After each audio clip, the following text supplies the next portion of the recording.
আসসালামু আলাইকুম। শুভ সকাল। সবাইকে স্বাগত জানাচ্ছি আমার দেশ লিড নিউজে। সঙ্গে আছি নাইমুল ইসলাম। আজকের লিড নিউজের শিরোনাম, ইসলামী ব্যাংক দখলে এস আলমের শোডাউন। চলুন দর্শক, জেনে নেওয়া যাক লিড নিউজটির বিস্তারিত। বিতর্কিত ব্যবসায়ী এস আলমের হাতে ইসলামী ব্যাংকের নিয়ন্ত্রণ ফেরাতে রাজধানীতে বড় ধরনের শোডাউন করেছেন তার অনুসারীরা। এতে ব্যাংক থেকে চাকরিচ্যুত কথিত কর্মীরাও অংশ নেন। এ সময় তারা বর্তমান পরিচালনা পর্ষদ ভেঙে দিয়ে পলাতক এস আলমের কাছে ব্যাংকটির মালিকানা ফিরিয়ে দেওয়া সহ তাদের চাকরিতে পুনর্বহালের দাবি জানান। গতকাল রোববার সকাল ৯টা থেকে রাজধানীর মতিঝিলে অবস্থিত ইসলামী ব্যাংকের প্রধান কার্যালয়ের সামনে এই শোডাউন কর্মসূচিতে অংশগ্রহণকারীদের বড় অংশই চট্টগ্রামের পটিয়া এলাকার বাসিন্দা। এ এলাকাতে এস আলম গ্রুপের চেয়ারম্যান সাইফুল আলম মাসুদের বাড়ি। এ সময় পরিস্থিতি নিয়ন্ত্রণে রাখতে মতিঝিলে অতিরিক্ত পুলিশ মোতায়েন করা হয়। আশপাশের রাস্তা বন্ধ হয়ে যায়। ব্যাংকের প্রধান কার্যালয়েও তালাবদ্ধ অবস্থায় দেখা যায়। কর্মসূচিতে ইসলামী ব্যাংক ছাড়াও আরো 5টি শরিয়া ভিত্তিক ব্যাংকের সাবেক কর্মীরা অংশ নেন। ব্যাংকগুলো হলো ফার্স্ট সিকিউরিটি ইসলামী ব্যাংক, ইউনিয়ন ব্যাংক, আল আরাফা ইসলামী ব্যাংক, গ্লোবাল ইসলামী ব্যাংক এবং সোশ্যাল ইসলামী ব্যাংক। আওয়ামী লীগের আমলে রাষ্ট্রীয় মদদে এই 6টি ব্যাংকের নিয়ন্ত্রণ এস আলমের হাতে তুলে দেওয়া হয়েছিল। তার নিয়ন্ত্রণে থাকাকালে লুটপাটের মাধ্যমে ব্যাংকগুলোকে ধ্বংস করা হয়। একই সঙ্গে নিয়ম নীতির তোয়াক্কা না করে কোনো ধরনের বিজ্ঞপ্তি ও পরীক্ষা ছাড়াই তার এলাকার বাসিন্দাদের গণহারে নিয়োগ দেওয়া হয়। নিয়োগপ্রাপ্তদের অনেকেই ছিলেন অযোগ্য। যাদের নিয়োগ দেওয়া হয়েছে তাদের নামেও বড় অঙ্কের ঋণ বের করে নেয় এস আলম গ্রুপ। অন্তর্বর্তী সরকারের আমলে এসব ব্যাংক গ্রুপটির নিয়ন্ত্রণ মুক্ত করা হয়। নতুন পর্ষদ গঠন করার পর অনিয়মের মাধ্যমে নিয়োগ করা কর্মীদের চাকরিচ্যুত করা হয়। একই সঙ্গে ব্যাংকগুলোতে থাকা এস আলমের শেয়ার জব্দ করা হয়। পাশাপাশি ব্যাংক রেজুলেশন অধ্যাদেশের মাধ্যমে 5টি ব্যাংক একীভূত করে সম্মিলিত ইসলামী ব্যাংক গঠন করা হয়, যার মধ্যে 4টি ব্যাংক ছিল এস আলম গ্রুপের নিয়ন্ত্রণে। তবে অন্তর্বর্তী সরকারের সময় জারি করা ব্যাংক অধ্যাদেশ সংশোধন করে ব্যাংকগুলোতে আগের মালিকদের ফেরার সুযোগ রেখে সম্প্রতি জাতীয় সংসদে বিল পাশ করা হয়। এরপর থেকে এস আলমের অনুসারী ও চাকরিচ্যুত কর্মীরা সরব হয়ে ওঠেন। গতকালের এই শোডাউন ছিল এরই অংশবিশেষ। ওই শোডাউনের সময় তাদের পুরনো পর্ষদে ফেরত সহ বিভিন্ন স্লোগান দিতে দেখা গেছে। এস আলমের অনুসারীরা শোডাউন করে ঘটনাস্থল ত্যাগের পর একই স্থানে ইসলামী ব্যাংকের গ্রাহক সমন্বয় পরিষদের ব্যানারে পাল্টা কর্মসূচি পালন করে ব্যাংকটির আমানতকারীরা। এ সময় তারা বলেন, আমরা শুনতে পাচ্ছি বর্তমান সরকারের একটি অংশের সহযোগিতায় এস আলম গং আবার ইসলামী ব্যাংকে ফিরে আসতে চাচ্ছে। আমাদের গায়ের রক্ত থাকতে লুটেরা এস আলম গংয়ের দেশের জনপ্রিয় এই ব্যাংকে ফিরতে দেব না। এ সময় তারা অর্থ লুটপাটের দায়ে এস আলমকে গ্রেপ্তার এবং পাচার করা অর্থ ফেরত আনার দাবি জানান। একই সঙ্গে এস আলমকে ফিরিয়ে আনার চেষ্টা করা হলে তা প্রতিহত করার ঘোষণা দেন তারা। এস আলম গংয়ের শোডাউনে অংশ নেওয়া এমদাদ হোসেন বলেন, আমরা দীর্ঘদিন ধরে ব্যাংকে কর্মরত ছিলাম, কিন্তু রাজনৈতিক পট পরিবর্তনের পর আমাদের বিনা কারণে চাকরিচ্যুত করা হয়েছে। হুট করে চাকরি হারিয়ে কয়েক হাজার পরিবার এখন মানবেতর জীবনযাপন করছে। দ্রুত আমাদের চাকরি ফেরত দিতে হবে। আন্দোলনে অংশ নেওয়া অপর একজন দাবি করেন, 5 আগস্টের পর মব সৃষ্টি করে কেন্দ্রীয় ব্যাংকে জিম্মি করে নতুন বোর্ড দেওয়া হয়, এটির নিয়ম মেনে দেওয়া হয়নি। এস আলমের নাম উল্লেখ না করে তিনি বলেন, আমাদের দাবি এই ব্যাংকের 82% শেয়ার যার রয়েছে তার মাধ্যমে বোর্ড পরিচালিত হোক। আমরা চাই আগের মালিকের হাতে ব্যাংকের নিয়ন্ত্রণ ফেরত দেওয়া হোক।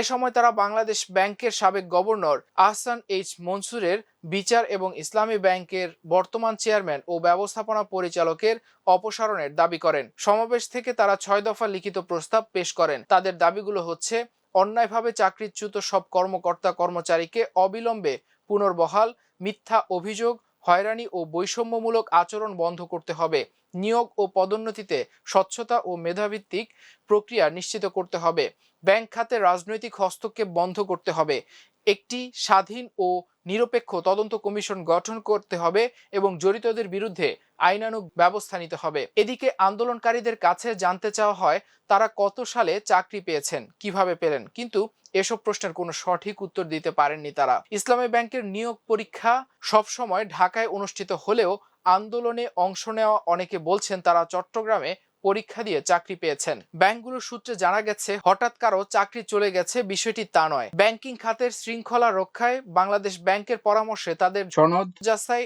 ও মূল্যায়ন পরীক্ষার আয়োজন করা হয়। ওই পরীক্ষায় অংশ না নেওয়া এবং যাদের সনদ জাল কেবল তাদেরই চাকরিচ্যুত করা হয়েছে। ফলে অনিয়মের মাধ্যমে চাকরি পাওয়া ওইসব কর্মকর্তাকে আর ফেরানোর সুযোগ নেই। তারা জানান, এসব ব্যাংক থেকে নামে বেনামে এস আলমের প্রায় 2 লাখ কোটি টাকা বের করার তথ্য প্রমাণ পায় বাংলাদেশ ব্যাংক। এ কারণে ব্যাংকগুলোর পর্ষদ ভেঙে পুনর্গঠন করে দেয় কেন্দ্রীয় ব্যাংক। আমানতকারীদের অর্থ ফেরত দেওয়ার মতো অবস্থা না থাকার এরই মধ্যে ফার্স্ট সিকিউরিটি ইসলামী ব্যাংক, ইউনিয়ন ব্যাংক, গ্লোবাল ইসলামী ব্যাংক ও সোশ্যাল ইসলামী ব্যাংক একীভূত করা হয়েছে। আল আরাফা ইসলামী ও ইসলামী ব্যাংক বাংলাদেশ পরিচালিত হচ্ছে বাংলাদেশ ব্যাংকের নিয়োগ করা স্বতন্ত্র পরিচালক দিয়ে। ইসলামী ব্যাংকের বর্তমান কর্মকর্তারা দাবি করেন, একটি বড় ধরনের বিশৃঙ্খলা সৃষ্টির জন্য ব্যাংকের সামনে এ ধরনের কর্মসূচির আয়োজন করা হয়েছে। আগেই পটিয়া থেকে লোকজন ঢাকায় জড়ো করা হয়। গত শনিবার রাতেও মাইক্রোবাসে কয়েক হাজার মানুষ ঢাকায় আনা হয়। তারা রাতে রাজধানীর বিভিন্ন হোটেলে অবস্থান করেন। ওইসব লোকজনের সঙ্গে কথিত চাকরিচ্যুত ছাড়াও অনেক বহিরাগত ছিল বলে তারা দাবি করেন। তাদের অনেকেই ফ্যাসিস্ট সরকারের সুবিধাভোগী বলেও দাবি তাদের। এস আলমের অনুসারীদের শোডাউনের পর একই স্থানে পাল্টা কর্মসূচি পালন করেছেন ইসলামী ব্যাংক গ্রাহক সমন্বয়ক পরিষদের ব্যানারে ভুক্তভোগী আমানতকারীরা। তারা এস আলমকে গ্রেপ্তার ও পাচার করা সম্পদ ফিরিয়ে আনার দাবি জানিয়েছেন। পাশাপাশি তারা ব্যাংক রেজুলেশন আইন নতুন ধারা বাতিল করে অন্তর্বর্তী সরকারের অধ্যাদেশ হুবহু বিল আকারে সংসদে পাশের দাবি করেন। সমাবেশে ইসলামী ব্যাংকের আমানতকারী আব্দুল বারী বলেন, বিগত 17 বছর দেখেছি কিভাবে ফ্যাসিবাদী গোষ্ঠী ইসলামী ব্যাংক সহ অনেক ব্যাংক দেউলিয়া করে ফেলেছিল। 5 আগস্টের পর ফ্যাসিবাদী গোষ্ঠী পালিয়ে গেলে ইসলামী ব্যাংক মুক্ত হয়। ব্যাংকটি ঘুরে দাঁড়াতে চেষ্টা করে। তবে বর্তমানে সরকারের উপর ভর করে আবার এস আলম গংরা ফিরে আসার চেষ্টা করছে। এ ধরনের চেষ্টা করা হলে গ্রাহকদের নিয়ে তা প্রতিহত করা হবে। সমাবেশে ভুক্তভোগী গ্রাহক সমন্বয়ক পরিষদের সভাপতি নুরুন নবী মানিক বলেন, বাংলাদেশের প্রথম শরিয়াভিত্তিক ব্যাংক ইসলামী ব্যাংক দীর্ঘদিন ধরে দেশের শিল্প, ব্যবসা ও অর্থনীতিতে গুরুত্বপূর্ণ অবদান রেখে আসছে। কিন্তু একটি স্বার্থান্বেষী গোষ্ঠীর মাধ্যমে পরিকল্পিতভাবে এই ব্যাংকে দুর্বল করা হয়েছে। ব্যাংক লুটপাট, ঋণ খেলাপি ও অর্থ পাচারের মাধ্যমে বিপুল অর্থ দেশের বাইরে নিয়ে যাওয়া হয়েছে। তিনি অভিযোগ করেন, রাজনৈতিক প্রভাব খাটিয়ে ব্যাংকের পরিচালনা কাঠামো পরিবর্তন করা হয়েছে এবং জোরপূর্বক নেতৃত্বে পরিবর্তন আনা হয়েছে। পরে আইন সংশোধনের মাধ্যমে ঋণ খেলাপিদের আবার ব্যাংকের মালিকানায় ফেরার সুযোগ তৈরি করা হয়েছে, যা জনগণের স্বার্থের পরিপন্থী। মানববন্ধনে ইসলামী ব্যাংক গ্রাহক সমন্বয়ক পরিষদের সভাপতি নুরুন নবী 5 দফা দাবি জানানোর পাশাপাশি 15 দিনের কর্মসূচি ঘোষণা করেন। দাবিগুলো হলো, ব্যাংক লুটেরা এস আলম ও সব শীর্ষ লুটেরাকে গ্রেপ্তার এবং তাদের দেশীয় সম্পদ বাজেয়াপ্ত করতে হবে। একই সঙ্গে বিদেশে পাচার করা অর্থ ফেরত আনতে হবে। ব্যাংক লুটেরাদের পুনর্বাসনের জন্য ব্যাংক রেজুলেশনারি আইন সংযোজিত 18 ক ধারা বাতিল করতে হবে।